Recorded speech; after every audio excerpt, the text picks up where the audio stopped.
Bonjour Loïs. Bonjour. Merci Jeanne. beaucoup d'avoir accepté ce court entretien avec moi.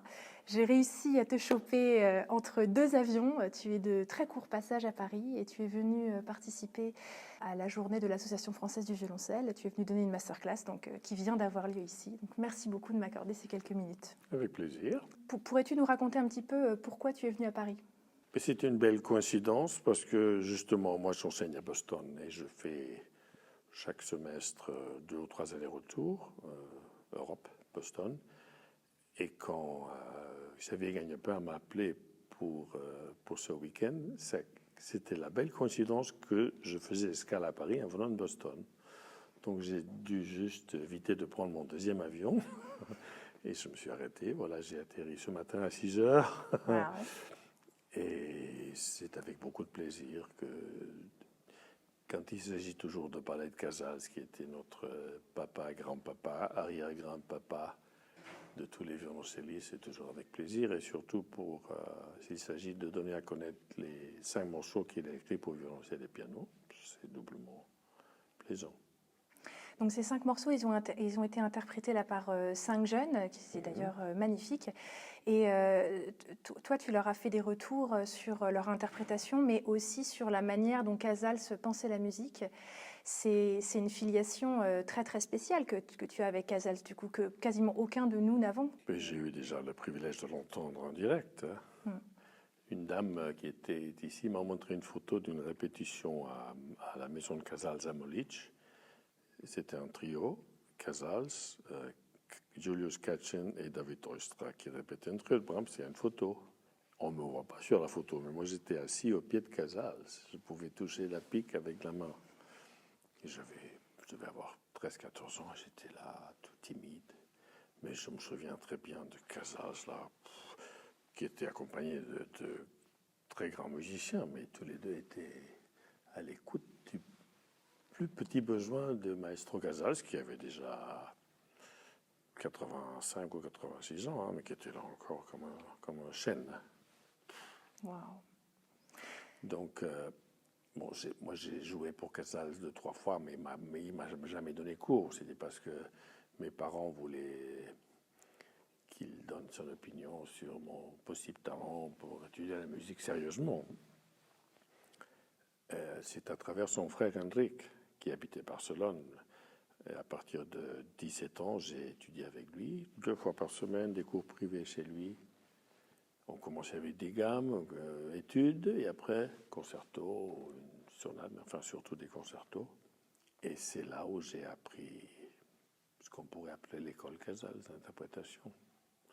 Il ne me disait rien, moi je devais me débrouiller pour comment faire, parce que c'était pas un prof de violoncelle, il jouait du violon, il était compositeur et chef d'orchestre.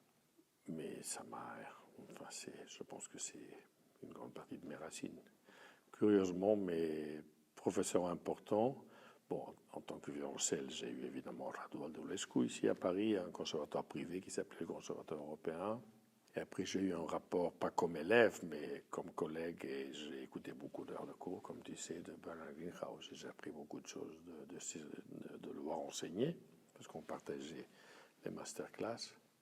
Mais 2 de mes grands mentors ont été André Casals et Georges Sebok, pianiste que j'ai suivi pendant 25 ans.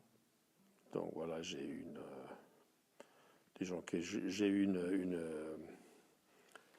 une approche en tant qu'élève, un enseignement pas très catholique. Est-ce que, ayant reçu des conseils de Casals, même s'ils étaient assez rares, si jeune, c'est des choses qui t'ont marqué pour toute la vie? Pas tellement les conseils, parce que lui, il ne m'a jamais donné de conseils directement. On a joué pour lui avec mon frère jumeau 2 fois pour qu'il donne cet avis dont j'ai parlé tout à l'heure à mes parents, à nos parents. C'est Hendrik Casals qui m'a beaucoup enseigné sur cette école, et évidemment ça m'a marqué, mais ce qui m'a marqué aussi, c'est d'entendre Casals. Pas seulement les disques que j'ai écoutés, évidemment, mais de l'entendre jouer à Prades, et d'être assis à ses pieds à certaines répétitions chez lui à Molich, avec Oistrakh et Katchen, et d'entendre ce son. C'était pas du violoncelle, c'était une voix qui venait à la fois du plus profond et du plus célestial endroit. C'est super, c'était... Et on pensait pas, enfin en tout cas moi je pensais pas violoncelle, je pensais une voix.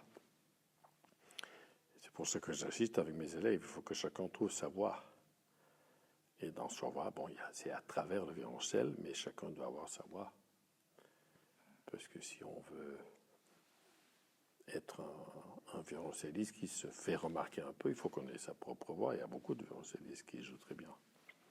Mais il faut que chacun ait sa voix. Tu dirais que c'est la principale chose à laquelle tu encourages tes élèves? Bien sûr, il faut les aider à trouver leur propre voix. Et je fais ça j'ai appris beaucoup de Seebeck et de Greenhouse. De Seebeck surtout d'aborder de façon naturelle, d'écouter beaucoup le corps. Et Greenhouse surtout un travail de main gauche connecté au son, dont pas beaucoup de professeurs parlent. La main gauche est aussi importante que l'archet pour le son. Il faut qu'elle soit le plus détendue possible. Détendue, ça ne veut pas dire molle, hein? Il faut qu'elle soit active, mais détendue pour que le son projette davantage, soit plus chaleureux, qu'on ait plus de couleurs, différentes couleurs de vibrato et tout ça. Donc voilà, je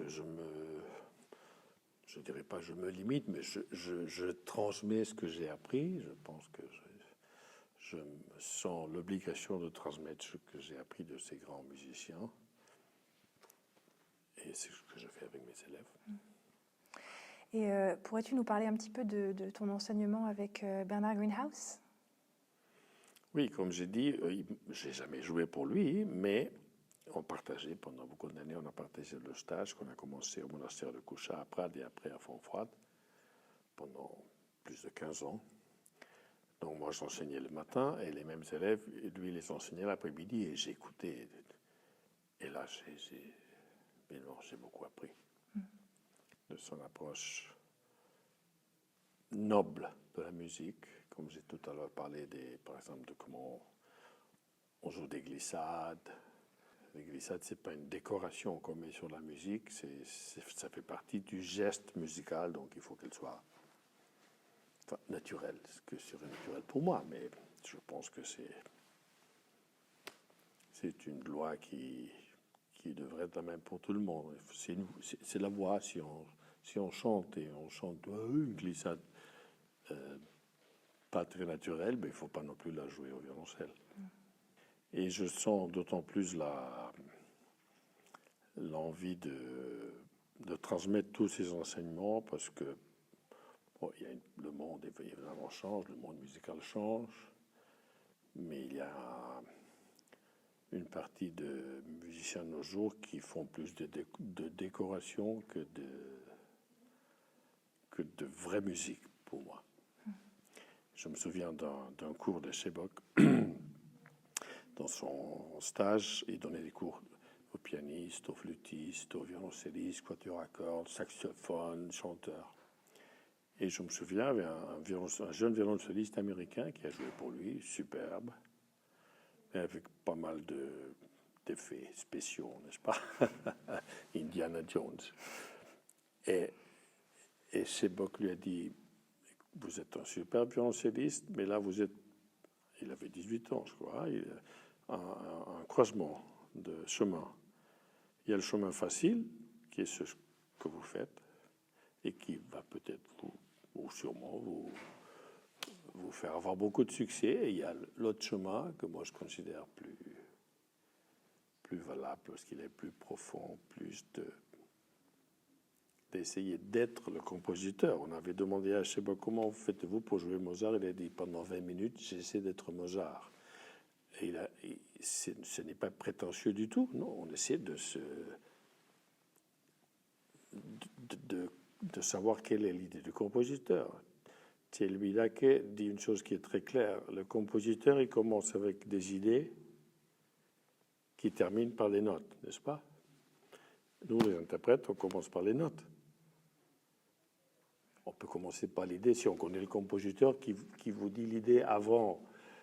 Mais d'habitude, c'est pas comme ça. On commence par les notes et à travers les notes, il faut qu'on arrive à trouver ce que nous pensons qui est l'idée du compositeur. On peut se tromper évidemment, mais en tout cas, c'est cette recherche qui vaut la peine. Ou aussi, comme dit Courtac, qui est aussi un grand mentor de beaucoup de grands musiciens. Isserlis va jouer pour lui, Kim Kashkaian va jouer pour lui. Il dit, le résultat n'est pas urgent quand on travaille. Ce qui est intéressant, c'est la recherche. Le résultat n'est pas urgent, ça ne veut pas dire qu'il n'est pas important. Évidemment qu'il est important, mais le résultat, on n'y arrive jamais, parce qu'on a toujours envie d'aller plus loin. Mais c'est cette recherche du résultat qui est importante. C'est pour ça que j'ai dit à un des élèves aujourd'hui, on n'étudie pas pour éviter les erreurs. Parce que alors là, on est à moitié paralysé. Aïe, aïe, je ne peux pas me tromper. Non, si on cherche, on se trompe. Et de là, de cette erreur, bon, on cherche ailleurs ou on corrige par l'erreur. Il y a des fois des élèves qui se trompent et ils enlèvent la main. Non, non, quand on se trompe, hop, c'était pas là, c'est là ou là. Quand je parle de la justesse, mais on peut aussi se tromper pour le phrasé, enfin se tromper. Pour le phrasé, ce que je conseille, c'est d'essayer plusieurs possibilités et de prendre des décisions. Après, ces décisions-là, ce n'est pas des décisions pour toute la vie. Mais imagine-toi qu'à 25 ans, je connais déjà tous mes morceaux et tous mes phrasés. C'est mieux de faire autre chose. Non, ça évolue tout le temps. Et aujourd'hui, je t'ai entendu dire plusieurs fois à des élèves, oui, bon, on peut pas téléphoner à Casals, on ne peut pas savoir ce qu'ils pensent. Alors, comment tu trouves satisfaction dans ta recherche du phrasé et de l'interprétation pour te dire qu'à un moment, ça pourrait se rapprocher de ce que le compositeur a voulu? Il faut laisser que la musique te parle. Il y a beaucoup d'élèves qui, quelquefois, viennent et tu entends qu'ils ont écouté 30 000 versions sur YouTube ou sur n'importe quel média de la sonate ou du concerto. Non. Avant, il faut essayer de voir ce que la partition te dit. Et surtout que la plupart des morceaux qu'ils travaillent, c'est des morceaux qu'ils ont dans l'oreille. Parce que quand on commence à travailler de Dvorak, on l'a eu dans l'oreille parce qu'il y a d'autres collègues qui l'ont travaillé dans la classe ou on l'a entendu à des concerts. Si quelquefois on te donne un morceau moderne ou que tu ne connais pas beaucoup, bon, tu peux aller chercher pour l'écouter une fois, pour entendre, pas pour copier, mais pour entendre comment ça sonne, si c'est un trio, non. Mais après, c'est la partition qui doit t'inspirer. C'est la partition. Et tu encourages tes élèves à étudier aussi les manuscrits, et puis évidemment, j'imagine, rien que le conducteur pour comprendre ce qui se passe harmoniquement? Bien sûr, bien sûr. Surtout maintenant avec l'iPad, c'est facile de travailler avec la partition, évidemment. Mais des fois, ils amènent des éditions aussi, des éditions qui existaient de mon temps, parce que de mon temps, il n'y avait pas les autres textes, comme il y a maintenant. Mais des éditions, ou alors des trucs qu'ils ont dénichés sur Internet, des éditions, tu dis, qu'est-ce que c'est ça, qui ne ressemble en rien à ce qui peut être le manuscrit. Quelquefois, dans les manuscrits, il y a des erreurs aussi. Et il y a des éditions qui insistent sur les erreurs des manuscrits. Il ne faut pas non plus être un taliban des manuscrits. Mais évidemment que ça aide.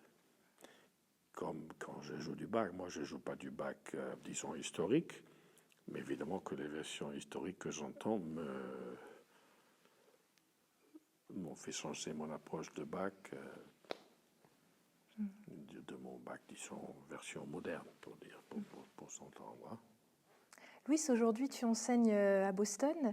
Est-ce que tu as dû t'adapter à une certaine forme d'enseignement parce qu'on est plus loin? Est-ce que c'est différent la manière dont on enseigne aux États-Unis? Ou est-ce que tu as plutôt préservé, amené tout ton héritage européen vers les États-Unis? Les États-Unis ont un héritage européen déjà avant moi. Parce que la plupart des profs de violoncelle, par exemple, là, ont des héritages européens ou sont d'origine européenne ou ont eu des professeurs en Europe ou des professeurs en Amérique qui étaient européens. Tu vois, de nos jours, tout est assez, maintenant déjà assez mélangé. La différence, c'est que les élèves là-bas ont beaucoup plus de possibilités que dans certaines écoles ici, que les orchestres d'élèves sont superbes, qu'il y a, dans mon école, il y a, je pense, le meilleur programme de musique de chambre des États-Unis.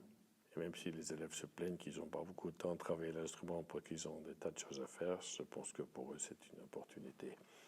M'adapter, non, moi j'enseigne d'enseigner ce en quoi je crois.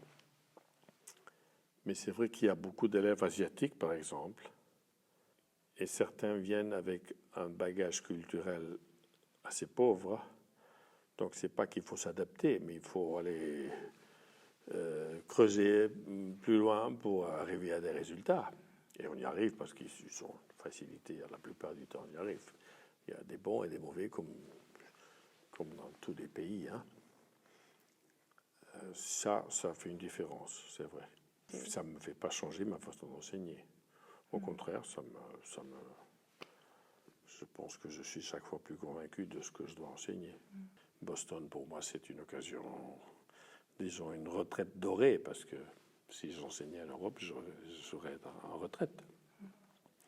Mais il y a un de mes collègues qui a 85 ans, Lesser, qui a fêté la semaine dernière son 85e anniversaire avec un récital où il a joué la Rhapsodie de Bartók, la 6e suite de Bach et la sonate de Rachmaninoff à 85 ans. Oh là là. Notre collègue Paul Katz à 82.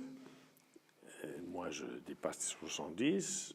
Et puis, il y en a deux plus jeunes. Mais tu vois, donc, là-bas, il n'y a pas de retraite. Mais pourquoi? Parce qu'un professeur, s'il est bien dans la tête et il peut physiquement se déplacer pour les cours, mais c'est le moment où il a plus de trésors à montrer aux élèves. Et on a fait une recherche pour possibles professeurs.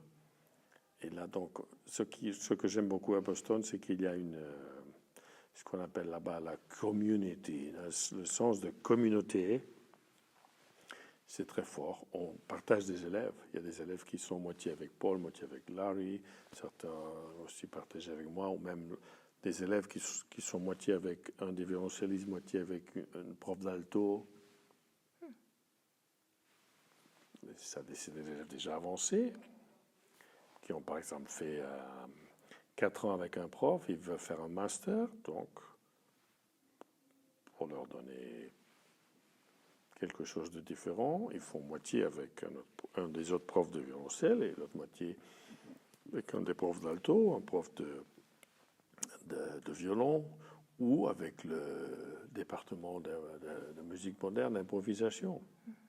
Il y a une de mes anciennes élèves qui a fait un an chez Lesser, un semestre chez Lesser, et maintenant elle fait partager avec un autre prof de violoncelle et avec Michael Block qui chante et qui joue le violoncelle avec un sangle debout comme ça, sans pic, qui est très créatif. Et elle est avec lui aussi, moitié du temps. C'est une école très ouverte. Ça, je ne sais pas si en Europe ça existe tellement, cette intercommunication entre les classes. À Boston, c'est superbe, ça. Et quand on a les examens, on est tous là. Toute la faculté de violoncelle écoute tous les élèves. C'est vraiment, dans ce sens, c'est une approche. Et ce qui change, par exemple, par rapport à Juilliard, c'est qu'il y a, une école très exigeante, mais on ne pousse pas la compétitivité entre les élèves. Maintenant, il y a bientôt le concours de l'école, Concerto Competition. Et moi, j'ai 4 élèves qui se présentent. Lesser, je pense aussi. Et mes 4 élèves qui se présentent, ils jouent chacun pour l'autre. Le concerto, c'est Walton cette année. Tu vois, il y a les cours collectifs que je donne presque chaque semaine. Ils sont là, ils partagent des idées. C'est très convivial et c'est superbe comme partage d'expérience musicale. Donc pour moi, c'est un petit paradis d'être là-bas. Eh bien, Louis, un grand merci d'avoir partagé ce moment avec moi et d'avoir... À toi, ça m'a fait plaisir de te revoir. Bah oui, après trois étés à fond froide, je suis venue te voir. Et des très bons souvenirs que j'ai eus. Donc un grand merci et puis bonne continuation. Merci. Puis à bientôt. Merci à toi.